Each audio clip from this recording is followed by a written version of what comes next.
April 2026లో జలధార జలహారతి నీటి సంరక్షణ కార్యక్రమాన్ని ఏ రాష్ట్ర ప్రభుత్వం ప్రారంభించింది? ఆంధ్రప్రదేశ్. ఆంధ్రప్రదేశ్ ప్రభుత్వం ఏప్రిల్ 2026లో జలధార జలహారతి నీటి సంరక్షణ కార్యక్రమాన్ని ప్రారంభించింది. ఋతుపవనాలకు ముందు ఆంధ్రప్రదేశ్ అంతటా నీటి భద్రతను బలోపేతం చేయడం, భూగర్భ జలమట్టాలను మెరుగుపరచడం దీని యొక్క ముఖ్య ఉద్దేశం. ఈ 100 రోజుల కార్యక్రమం భూగర్భ జలమట్టాలను పెంచడం, చెరువులు మరియు కాలువలకు మరమ్మతులు చేయడం, వ్యవసాయ ఉత్పాదకతను పెంచడానికి జలాశయాలను పరిరక్షించడంపై దృష్టి సారిస్తుంది. స్వాతంత్ర్యం తర్వాత భారతదేశ్ మొట్టమొదటి భారీ ప్రైవేట్ రంగ బంగారు గని జోనగిరి గోల్డ్ ప్రాజెక్టు ఏ రాష్ట్రంలో ప్రారంభించబడుతోంది? ఆంధ్రప్రదేశ్. భారతదేశ్ మొట్టమొదటి భారీ స్థాయి ప్రైవేట్ రంగ బంగారు గని అయిన జోనగిరి గోల్డ్ ప్రాజెక్టును ఆంధ్రప్రదేశ్ రాష్ట్రంలో ప్రారంభించనున్నారు. Geo Mysore service India private limited ద్వారా అభివృద్ధి చేయబడి డెక్కన్ గోల్డ్ మైన్స్ లిమిటెడ్ సహకారంతో ఈ ప్రాజెక్టు కర్నూలు జిల్లాలో ఉంది. ఇది జొన్నగిరి, ఎర్రగుడి మరియు పాగిదిరాయి గ్రామాలలో సుమారు 598 హెక్టార్లో విస్తరించి ఉంది. భారతదేశపు మొట్టమొదటి గ్రీన్ఫీల్డ్ సమీకృత రిఫైనరీ కమ్ పెట్రోకెమికల్ కాంప్లెక్స్ ఏ రాష్ట్రంలో ఉంది? రాజస్థాన్. భారతదేశ్ మొట్టమొదటి గ్రీన్ఫీల్డ్ సమీకృత రిఫైనరీ కమ్ పెట్రోకెమికల్ కాంప్లెక్స్ రాజస్థాన్లో ఉంది. దీనిని రాజస్థాన్ రిఫైనరీ లేదా బార్మర్ రిఫైనరీ అని కూడా పిలుస్తారు. ఈ సదుపాయం బలోత్రా జిల్లాలోని పచ్పద్రలో ఉంది. దీనిని Hindustan petroleum corporation limited HPCL మరియు రాజస్థాన్ ప్రభుత్వం సంయుక్త భాగస్వామ్యంతో సుమారు 79,450 కోట్ల పెట్టుబడితో అభివృద్ధి చేశాయి. ప్రపంచ నీటి భద్రతను పెంపొందించడానికి ఏప్రిల్ 2026లో వాటర్ ఫార్వర్డ్ అనే కార్యక్రమాన్ని ఏ సంస్థ ప్రారంభించింది? ప్రపంచ బ్యాంకు, వరల్డ్ బ్యాంక్. ప్రపంచ నీటి భద్రతను పెంపొందించడానికి ప్రపంచ బ్యాంకు గ్రూప్ 15th ఏప్రిల్ 26న వాటర్ ఫార్వర్డ్ అనే కార్యక్రమాన్ని ప్రారంభించింది. ప్రపంచ భాగస్వామ్యాల ద్వారా 2030 నాటికి 100 కోట్ల మందికి సురక్షితమైన, విశ్వసనీయమైన నీటి లభ్యతను మెరుగుపరచడం దీని యొక్క లక్ష్యం. ఇది నీటి సేవలను విస్తరించడం పైన, కరువులు మరియు వరదల నుంచి రక్షణ సామర్థ్యాన్ని బలోపేతం చేయడం పైన దృష్టి పెడుతుంది. మిస్ సాకే ఇండియా 2026 టైటిల్ను ఎవరు గెలుచుకున్నారు? నిషితా యోగేష్ అంతర్కర్. ముంబైకి చెందిన నిషితా యోగేష్ అంతర్కర్ మిస్ సాకే ఇండియా 2026 టైటిల్ను గెలుచుకున్నారు. ముంబైలోని రోబాటా కురాకులో 17th ఏప్రిల్ 2026న జరిగినటువంటి గ్రాండ్ ఫినాల్లో ఆమెకు కిరీటాధరణ జరిగింది. నిషిత ఒక వ్యాపార యజమాని మరియు 16 సంవత్సరాల అనుభవం ఉన్న శిక్షణ పొందిన కథక్ నర్తకి.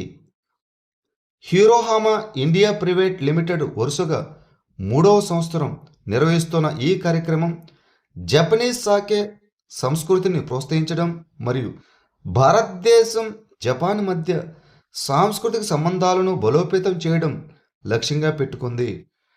ఇటీవల భారతదేశపు 95వ చెస్ గ్రాండ్ మాస్టర్ ఎవరు అయ్యారు? అరోన్యాక్ ఘోష్.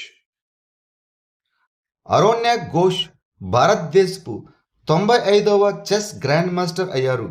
కోల్కతాకు చెందిన ఈ 22 ఏళ్ల యువకుడు ఏప్రిల్ 2026లో జరిగిన బ్యాంకాక్ చెస్ క్లబ్ ఓపెన్లో అజేయంగా నిలిచి తన 3వ మరియు చివరి GM నార్మును సాధించారు. అరోన్యాక్ ఘోష్ ఏప్రిల్ 19, 2026న అధికారికంగా భారతదేశపు 95వ చెస్ గ్రాండ్ మాస్టర్ అయ్యారు. ఎన్ రామచంద్రన్ రామీగా ప్రసిద్ధి చెందారు. ఇతను ఏ రంగానికి చెందినవారు? క్రీడా పరిపాలన. ఎన్ రామచంద్రన్ రామీగా ప్రసిద్ధి చెందారు. ప్రధానంగా క్రీడా పరిపాలన రంగంతో సంబంధం కలిగి ఉన్నారు.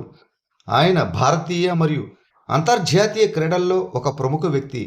అనేక కీలక నాయకత్వ పదవులను నిర్వహించారు. అవి వరల్డ్ స్క్వాష్ ఫెడరేషన్ WSF 2008 నుంచి 2016 వరకు అధ్యక్షుడిగా పనిచేశారు. ఇక ఇండియన్ ఒలింపిక్ అసోసియేషన్ IOA 2014 నుంచి 2017 వరకు అధ్యక్షుడిగా పనిచేశారు. అంతర్జాతీయ ఒలింపిక్ కమిటీ IOC గుర్తించిన అంతర్జాతీయ ఫెడరేషన్కు నాయకత్వం వహించిన మొదటి భారతీయుడు ఆయనే. 2016లో ఆయన చేసిన సేవలకు గాను IOC ద్వారా ఒలింపిక్ ఆర్డర్ పురస్కారం అందుకున్నారు. కల్నల్ షేర్జంగ్ నేషనల్ పార్కు ఏ రాష్ట్రంలో ఉంది? హిమాచల్ ప్రదేశ్. హిమాచల్ ప్రదేశ్లోని పాంటాల్ లోయలో ఉన్న కల్నల్ షేర్జంగ్ నేషనల్ పార్కు, దీన్నే శంబల్చారా నేషనల్ పార్కు అని కూడా పిలుస్తారు. దీని చుట్టూ పర్యావరణ సున్నిత ప్రాంతంగా ప్రకటిస్తూ జారీ చేసిన నోటిఫికేషన్ను హిమాచల్ ప్రదేశ్ హైకోర్టు రద్దు చేసింది. స్వాతంత్ర సమరయోధుడు మరియు పర్యావరణవేత్త అయిన కల్నల్ షేర్జంగ్ పేరు మీదుగా దీనికి ఆ పేరు పెట్టారు. ఈ పార్కు 350 నుంచి 700 మీటర్ల ఎత్తులో దిగువ నుంచి ఎగువ శివాలిక్ పర్వత శ్రేణుల్లో విస్తరించి ఉంటుంది. ఇది హిమాలయాలు, గంగా మైదానాలు మరియు పాక్షిక శుష్క జీవ భౌగోళిక ప్రాంతాల సంగమ ప్రదేశంలో ఉంది. వాని అనగా vibrant advocacy for advancement and nurturing of Indian languages అనే పథకం యొక్క 3వ ఎడిషన్ను ఏ సంస్థ ప్రారంభించింది? All India council for technical education AICTE. సాంకేతిక విద్యలో భారతీయ భాషలను ప్రోత్సహించడానికి అఖిల భారత సాంకేతిక విద్యా మండలి అనగా all India council for technical education AICTE వాణి అనగా vibrant advocacy for advancement and nurturing of Indian language యొక్క 3వ ఎడిషన్ను ప్రారంభించింది. విద్యార్థులు తమ మాతృభాషలో సాంకేతిక విషయాలను నేర్చుకునేలా చేయడం ద్వారా ఉన్నత విద్యలో భాషా అవరోధాలను తగ్గించి తమ సమ్మిళిత విజ్ఞాన పర్యావరణ వ్యవస్థను సృష్టించడం ఈ పథకం యొక్క లక్ష్యం. ఇటీవల వార్తల్లో కనిపించిన పెలూసియం ఏ దేశంలో ఉన్న ఒక పురాతన నగరం? ఈజిప్ట్. ఉత్తర సినాయిలోని టెల్ ఎల్ ఫరామా వద్ద జరిపిన తవ్వకాల్లో పెలూసియం అనే ప్రాచీన నగరంలో ఒక అరుదైన గుండ్రని దేవాలయం బయటపడింది. పెలూసియం ఈజిప్ట్లోని పోర్ట్ సైడ్కు ఆగ్నేయంగా సుమారు 32 కిలోమీటర్ల దూరంలో నైలు నది యొక్క అత్యంత తూర్పు ముఖద్వారం వద్ద ఉండేది. దీనిని మొదట సైను లేదా పెర్ అమూన్ అని పిలిచేవారు మరియు ఇది ఈజిప్ట్ యొక్క తూర్పు సరిహద్దులో ఒక కీలకమైన కోటగా, కస్టమ్స్ పోస్టుగా పనిచేసింది. ఈ నగరం అవిసె ఉత్పత్తికి ప్రసిద్ధి చెందింది. తారు తెగ ప్రధానంగా భారతదేశంలోని ఏ రాష్ట్రాల్లో కనిపిస్తుంది? ఉత్తరప్రదేశ్, ఉత్తరాఖండ్ మరియు బీహార్. తారు తెగ ఇండో నేపాల్ సరిహద్దు వెంబడి ఉన్న టెరాయ్ మైదానాలకు చెందిన ఒక ఆదిమవాసి తెగ. వీరు ఉత్తరప్రదేశ్, ఉత్తరాఖండ్ మరియు బీహార్లో నివసిస్తున్నారు. వీరు టెరాయ్లోని అత్యంత పురాతన మరియు అతిపెద్ద జాతి సమూహాల్లో ఒకటి మరియు 1967లో షెడ్యూల్డ్ తెగగా గుర్తించబడ్డారు. వారి భాష తారు లేదా తారుహాటి ఇండో యూరోపియన్ భాషా కుటుంబంలోని ఇండో ఆరియన్ ఉపసమూహానికి చెందినది. వారి ఆర్థిక వ్యవస్థ వ్యవసాయం, పశుపోషణ, చేపలు పట్టడం, వేట మరియు అటవీ ఉత్పత్తుల సేకరణపై ఆధారపడి ఉంటుంది. డిజైనర్ రైస్ను ఏ సంస్థ అభివృద్ధి చేసింది? CSIR national institute for interdisciplinary science and technology. CSIR national institute for interdisciplinary science and టెక్నాలజీలోని శాస్త్రవేత్తలు పోషకాహార లోపాన్ని పరిష్కరించడానికి డిజైనర్ రైస్ అనే ఒక ఫంక్షనల్ ఫుడ్ను అభివృద్ధి చేశారు. విరిగిన బియ్యాన్ని పిండిగా మార్చి దానికి ప్రోటీన్, ఫైబర్ మరియు iron, folic acid, vitamin B12 వంటి సూక్ష్మ పోషకాలను జోడించి తిరిగి బియ్యం గింజల వలె తయారు చేయడం ద్వారా దీనిని సృష్టించారు. సాధారణ బియ్యంలా కాకుండా దీనిలో అధిక ప్రోటీన్ అనగా 20% కంటే ఎక్కువ ఉంటుంది. ఇది రక్తంలో చక్కెర స్థాయిలను నియంత్రించడంలో సహాయపడుతుంది. అందువల్ల మధుమేహ వ్యాధిగ్రస్తులకు ఇది ప్రయోజనకరంగా ఉంటుంది. ముత్తువంతెగ ప్రధానంగా ఏ ప్రాంతంలో కనిపిస్తుంది? పశ్చిమ కనుమల్లో. కేరళ రాష్ట్ర ఆహార కమిషన్ వారి ఒక నివేదిక ప్రకారం కేరళలోని ఏకైక గిరిజన పంచాయతీ అయిన ఎడమలక్కుడిలో రేషన్ పంపిణీలో ఉన్న వ్యత్యాసాలను వెలుగులోకి తెచ్చింది. ఈ పంచాయతీలో ముత్తువన్ తెగ నివసిస్తుంది. ఈ ముత్తువన్ తెగ వారు కేరళ మరియు తమిళనాడు అంతటా పశ్చిమ కనుమల్లో నివసిస్తారు. వారు ద్రావిడ భాష కుటుంబానికి చెందిన ముత్తువన్ భాషను మాట్లాడతారు. వారు వన్యప్రాణులతో సామరస్యపూర్వక సహజీవనానికి మరియు కొండ పర్యావరణ వ్యవస్థలపై లోతైన జీవావరణ పరిజ్ఞానానికి ప్రసిద్ధి చెందారు. స్పెయిన్లోని గ్రెనడాలో జరిగిన ఐఎస్ఎస్ఎఫ్ ప్రపంచ కప్ 2026లో ప్రపంచ రికార్డును నెలకొల్పుతూ మిక్స్డ్ టీమ్ పిస్టల్ విభాగంలో స్వర్ణ పతకాన్ని గెలుచుకున్న భారత జంట ఏది?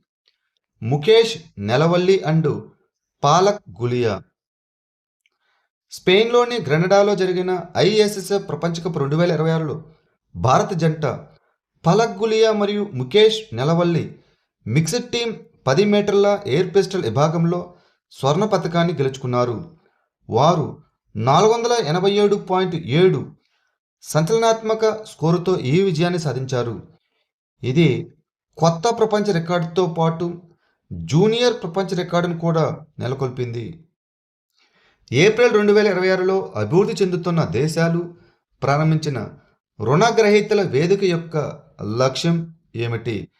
అభివృద్ధి చెందుతున్న దేశాలు సమన్వయం చేసుకోవడానికి మరియు రుణ సంబంధిత సమస్యలపై చర్చించుకోవడానికి వీలు కల్పించడం. అభివృద్ధి చెందుతున్న దేశాలు 2026 అంతర్జాతీయ ద్రవ్య నిధి ఐఎంఎఫ్, ప్రపంచ బ్యాంకు వసంత సమావేశాల్లో రుణగ్రహీతల వేదికను ప్రారంభించాయి. ఇది రుణగ్రహీత దేశాలు తమ అనుభవాలను పంచుకోవడానికి, విధానాలను సమన్వయం చేసుకోవడానికి మరియు రుణ సంబంధిత ఆందోళనను సమిష్టిగా లేవనెత్తడానికి ఉద్దేశించిన ఒక వేదిక.